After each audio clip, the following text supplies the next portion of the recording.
अस्सलाम वालेकुम, मैं हूं इमरान वसीम। नाज़रीन, आज 16 सितंबर है और 16 सितंबर के लिए कुछ डेवलपमेंट्स हो चुकी हैं और कुछ अहम हैपनिंग्स आज के दिन होने जा रही हैं। तो आज 16 सितंबर का दिन किसके लिए भारी पड़ने का इम्कान है, किसके लिए बड़ी खुशखबरी आ सकती है, इस खबर से अपने वीडियो लॉग का आगाज़ करेंगे और इसके बाद हमारे प्रोग्राम की जो दीगर अहम खबरें हैं, जिनकी हेडलाइंस, जिनके टाइटल थंबनेल पे आप नाजरीन ने पढ़े हैं, फिर उन खबरों की डिटेल्स भी आपकी खिदमत में पेश करेंगे। तो पहली खबर से अपने वीडियो लॉग का आगाज़ करते हैं। गुज़िश्ता हफ्ते नाजरीन जो इस्लामाबाद हाई कोर्ट के चीफ जस्टिस हैं सरफराज डोगर साहब, उनकी जानिब से एक कॉज लिस्ट जारी की गई और इस कॉज लिस्ट में chief justice Islamabad high court ने being a master of roster एक बड़ा अहम मुकदमा जो पिछले कई महीनों से ज़ेर इल्तवा चला आ रहा था, वो मुकदमा समाअत के लिए मुकर्रर कर दिया।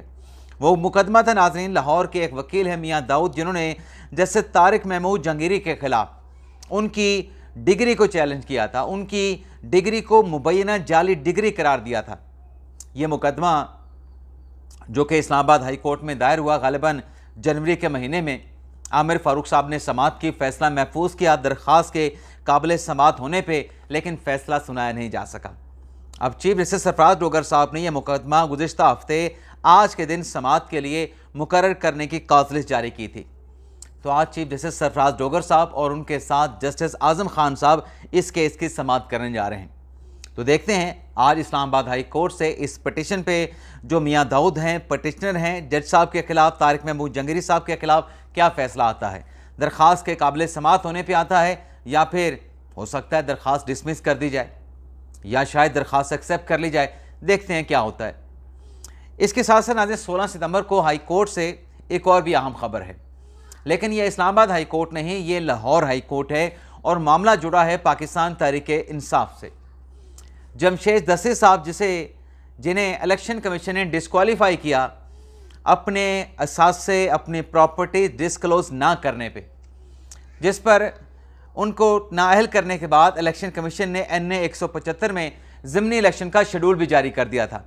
लेकिन जमशेद दस्ती ने इलेक्शन कमीशन के नाअहली के फैसले को और जो NA 175 मुजफ्फरगढ़ में जो इलेक्शन का शेड्यूल जारी किया गया था उसको चैलेंज कर दिया था और लाहौर हाई कोर्ट के बेंच ने जमशेद दस्ती के हक़ में हुक्म इम्तना देते हुए फ्री कैन को, इलेक्शन कमीशन को और ख़ास तौर पे अटॉर्नी जनरल ऑफ पाकिस्तान को नोटिस जारी किया था और ज़ाती हैसियत में बुलाया था कि आज के दिन 16 सितंबर को अटॉर्नी जनरल ऑफ पाकिस्तान जो हैं वो अदालत में ज़ाती हैसियत में पेश हों। तो देखते हैं लाहौर हाई कोर्ट से आज का क्या सब खबर सामने आती है। लेकिन 16 सितंबर सिर्फ इन दो केसेस तक महदूद नहीं। मैं वापस आऊँगा इस्लामाबाद हाई कोर्ट में, क्योंकि इस्लामाबाद हाई कोर्ट में ईमान ज़ैनब मज़ारी साहबा, जिन्होंने हाई कोर्ट के जो चीफ जस्टिस हैं सरफराज डोगर साहब, उनके खिलाफ हरासमेंट कमेटी में जिसकी सरबराह समन इफ़त इम्तियाज़ साहबा थी, वहाँ पे जज साहब के खिलाफ कंप्लेंट फाइल कर दी और जज साहबा ने, समन इफ़त इम्तियाज़ साहबा ने उस कंप्लेंट पे being a head of the committee 3 रुकनी बेंच बना दिया, 3 रुकनी कमेटी बना दी। अब उस कमेटी में जस्टिस सरदार इजाज़ इसाक साहब को शामिल कर लिया। अब उस कमेटी में जस्टिस अरबाब मोहम्मद ताहिर साहब को शामिल कर लिया और समन इफ़त इम्तियाज़ साहबा खुद उस कमेटी के सरबराह नहीं हैं। कमेटी के सरबराह होंगे जस्टिस सरदार इजाज़ खान साहब। तो आज इस कमेटी की भी हेयरिंग हो सकती है। ईमान ज़ैनब मज़ारी को बुला के जो हरासमेंट का इल्ज़ाम है उनसे उनका मौक़िफ़ जाना जा सकता है और फिर शायद ये committee chief justice Sarfaraz Dogar साहब को नोटिस करके उनसे जवाब मांगे कि अपने रिप्रेजेंटेशन लाएं, बताएं इन इल्ज़ामात के ऊपर आपका मौक़िफ़ क्या है। लेकिन इसी के साथ साथ नाज़रीन कुछ चीज़ें और भी क्लियर करने के लिए ज़रूरी हैं। एक तो जो खबर रात से चल रही है वो खबर बिल्कुल दुरुस्त है कि सरफराज डोगर साहब ने इस कमेटी को चेंज कर दिया है, जिसकी सरबराही समन इफ़त इम्तियाज़ साहबा कर रही थी। अब समन साहबा की जगह पे जस्टिस इनाम अमीन मिना साहब को उस कमेटी का सरबराह बना दिया गया है। लेकिन ट्विस्ट कहानी में तब आता है, जो असल मतलब एक नया मोड़ है इस कहानी में, कि पहले ये जो एप्लीकेशन है हरासमेंट की, ये बराह रास्त समन इफ़त इम्तियाज़ साहबा को नहीं दी गई। ये दरख्वास्त दी गई थी रजिस्ट्रार इस्लामाबाद हाई कोर्ट को और इस्लामाबाद हाई कोर्ट को दरख्वास्त देने के बाद हुआ ये कि जो रिपोर्ट किया गया है उस रिपोर्ट के मुताबिक कि समन इफ़त इम्तियाज़ साहबा से जाके ज़ाती तौर पे अली हादी चट्ठा और शायद उनके साथ ईमान ज़ैनब मज़ारी भी थी, समन इफ़त इम्तियाज़ साहबा से जाके ज़ाती तौर पे मुलाकात की और उस मुलाकात के बाद फिर उन्होंने इस मामले का कॉग्निजेंस लिया। जो कोर्ट एसोसिएट हैं उनको ये एप्लीकेशन दी गई, पहले फिर मुलाकात की गई। लेकिन नाज़रीन, अब होता क्या है, बाज़ाहिर तो लग रहा है कि आज 16 सितंबर को एक तरफ जो समन इफ़त इम्तियाज़ साहबा ने जो कमेटी बनाई है वो इस मामले को लेके प्रोसीडिंग कर रही होगी, दूसरी तरफ जो ज़ैनब मज़ारी साहबा की जो पटिशन है उस पर इनाम अमीन मिन्हाज साहब जो है वो कार्रवाई कर रहे होंगे। लेकिन ज़ैनब मज़ारी साहबा पेश हो रहे होंगे समन साहब की कमेटी में। मुझे नहीं लगता कि वो इनाम अमीन मिन्हाज साहब की कमेटी में पेश होंगी, और अगर पेश भी हुई तो वहाँ पे भी जज साहब पे उंगलियाँ उठाई जाएंगी, जज साहब पे सवालात उठाए जाएंगे, जज साहब को जो है वो मुतासब कहा जाएगा। लेकिन सवाल एक है जो कि एक जेन्युइन सवाल है, वो सवाल नाज़रीन ये है कि क्या जो वर्क प्लेस के हवाले से ये कमेटी जो इस्लामाबाद हाई कोर्ट में बनी हुई है, वर्क प्लेस का मतलब क्या है, जो कानून है कि उस इदारे के अंदर किसी खातून को अगर हरासा किया गया है, क्या ईमान ज़ैनब मज़ारी साहबा इस्लामाबाद हाई कोर्ट के एम्प्लॉय हैं? क्या कानून का उनके केस में इतलाक़ होता है? क्या वो इंटाइटलमेंट रखती हैं कि जो कानून है वर्क प्लेस पे ख़वातीन को हरासा करने का, उसमें ईमान ज़ैनब मज़ारी साहबा फॉल करती हैं? क्योंकि उनका ये ऑफिस तो नहीं है, उनकी वर्क प्लेस तो ईमान ज़ैनब मज़ारी की और अली हादी चट्ठा की उनका अपना चैम्बर है, उनकी ये वर्क प्लेस नहीं है। यहाँ पर तो वो अपने एक क्लाइंट को रिप्रेजेंट करने के लिए आती हैं। तो ये भी एक क्वेश्चन ऑफ लॉ मौजूद है। इस सवाल का जवाब कौन देगा? समन इफ़त इम्तियाज़ साहबा वाली कमेटी देगी, या फिर इनाम अमीन मिन्हाज साहब वाली कमेटी देगी, या फिर दोनों कमेटियों के ऊपर एक कोई और बेंच बन जाए? ये भी हो सकता है कि जो समन इफ़त इम्तियाज़ साहबा प्रोसीडिंग करने जा रही हैं उसके खिलाफ हो सकता है कि हाई कोर्ट में कोई रिट पिटिशन आए और उनको कार्रवाई करने से रोक दिया जाए।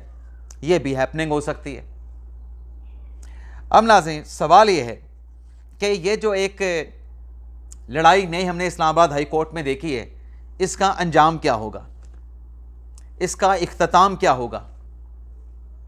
इस लड़ाई के पीछे कोई है या कोई नहीं है? आप देखने वालों को शायद नज़र आ रहा हो, क्योंकि वो 5 जजेस ने ख़त भी लिखा था। 5 जजेस से मुतल्लिक अत्तर मिनल्ला साहब ने कहा था कि मैंने बड़े ये तगड़े किस्म के जज मैंने तलाश करके इस्लामाबाद हाई कोर्ट में भर्ती किए। फिर वो 6 जजेस का भी पहले लेटर था, फिर बाबर सत्तार साहब का लेटर, फिर 5 जजेस का ख़त, फिर 5 जजेस की पटिशन सरफराज डोगर के ख़िलाफ़, और फिर ये ईमान ज़ैनब मज़ारी साहबा की कंप्लेंट, और इस कंप्लेंट की समाअत करने वाले 3 रुकनी जो कमेटी है उसमें 2 ऐसे जज जो सरफराज डोगर साहब के ख़िलाफ़ उनके ट्रांसफ़र के ख़िलाफ़ पहले सुप्रीम कोर्ट में पटिशन कर चुके हैं, जो कि डिस्पोज ऑफ कर दी गई, एक तरीके से मुस्तरद कर दी गई। तो देखते हैं ये लड़ाई, ये जो इख्तिलाफ़ात हैं, ये क्या नया रुख अख्तियार करती है, या जो लड़ाई का ये जो मामला है ये किस करवट बैठता है। अब नाज़रीन, मैं बात करूँगा गीले तीतर इमरान रियाज़ खान की, क्योंकि उससे मुझे जवाब मांगना है 2 बातों का। जो रोज़ बैठ के अपने वीडियो लॉग में वो कंपेनें कर रहा होता है, पंजाब हुकूमत को मलाइन कर रहा होता है, पंजाब हुकूमत निकम्मी होगी, बिल्कुल निकम्मी होगी, मैं फ़र्ज़ कर लेता हूँ, उसकी बात को मान लेता हूँ। लेकिन जो फार्मूला इमरान रियाज़ खान गीला तीतर मफरूर भगोड़ा लेके चल रहा है, अब वही फार्मूला किसी और पे अप्लाई करने का वक्त आ गया है।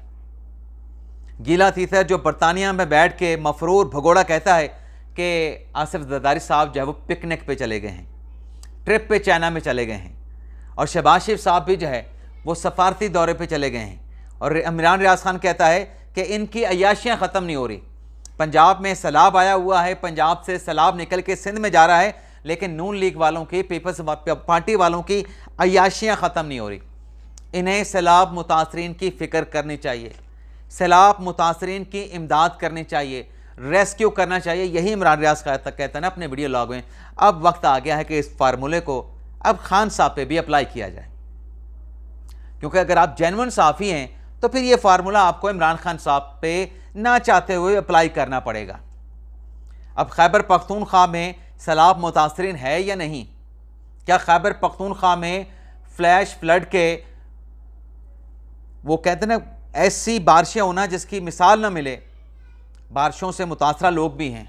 अभी तक रेस्क्यू का काम, लोगों की बहाली का काम, आबादकारी का काम मुकम्मल नहीं हुआ। अली अमीन गंडापुर साहब ने खुद इस बात का एतराफ़ किया है।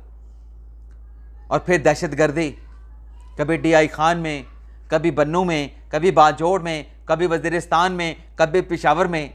हर हफ्ते में एक या दो इक्का दुक्का ऐसा वाक़या दहशतगर्दी का होता है और सूबे का कोई कंट्रोल नहीं।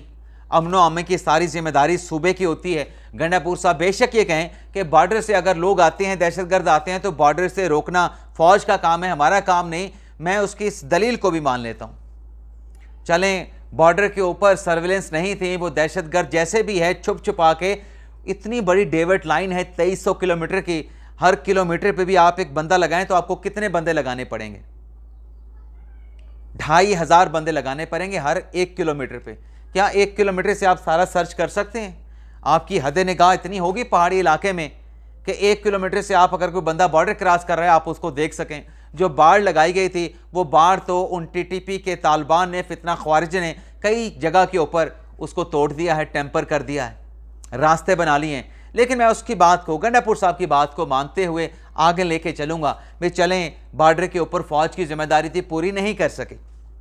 उनकी आंखों से ओझल होकर ये दहशतगर्द जो हैं, TTP के फितना ख्वारिज, भारत के जो प्रॉक्सी हैं, पाकिस्तान में दाखिल हो गए। लेकिन जब खैबर पख्तूनख्वा में दाखिल हो गए और वो लॉ एंड ऑर्डर की सूरत हाल क्रिएट करना चाहते हैं, दहशतगर्दी की वारदात करना चाहते हैं, तब उसको रोकना किसकी जिम्मेदारी है? तब तो सूबाई हुकूमत की जिम्मेदारी है। तो 2 इशू मैंने आपके सामने रखे। एक, बारिशों से खैबर पख्तूनख्वा के मुतासरीन, सैलाब मुतासरीन, सबसे ज़्यादा अमवात सैलाब से पंजाब में नहीं, खैबर पख्तूनख्वा में हुई हैं, हमें याद रखना चाहिए। और फिर दहशतगर्दी, जब मुल्क को इतने बड़े नागहानी आफत का, कुदरती आफत का सामना है, तहरीक इंसाफ 27 सितंबर को जलसा करने चली है। इनकी सियासत ख़त्म नहीं हो रही। अब कहना इमरान रियाज खान इस जलसे को ख़त्म करें, ये जलसा आपका करना नहीं बनता जब आपके सूबे के अवाम दहशतगर्दों की लपेट में हैं, दहशतगर्दी की लपेट में हैं। जब खैबर पख्तूनख्वा के जो अवाम हैं वो सैलाब से मुतासरा हैं, पहले उनकी रिहेबिलिटेशन का काम करें, पहले उनकी रेस्टोरेशन का काम करें, रेस्क्यू का काम मुकम्मल करें, रिलीफ का काम मुकम्मल करें, फिर सियासत भी कर लेना, जलसा जुलूस भी खेल लेना। अब कहना अपने इमरान रियाज खान अपनी बात से कि ये जलसा नहीं होना चाहिए, नहीं कहेगा, क्योंकि उसने पंजाब पे, नून लीग पे या पीपल्स पार्टी पे तनकीद करके डॉलर कमाने हैं। उसको डॉलर नहीं मिलने अगर वो यहां पे एक फेयर कंपैरिजन करेगा।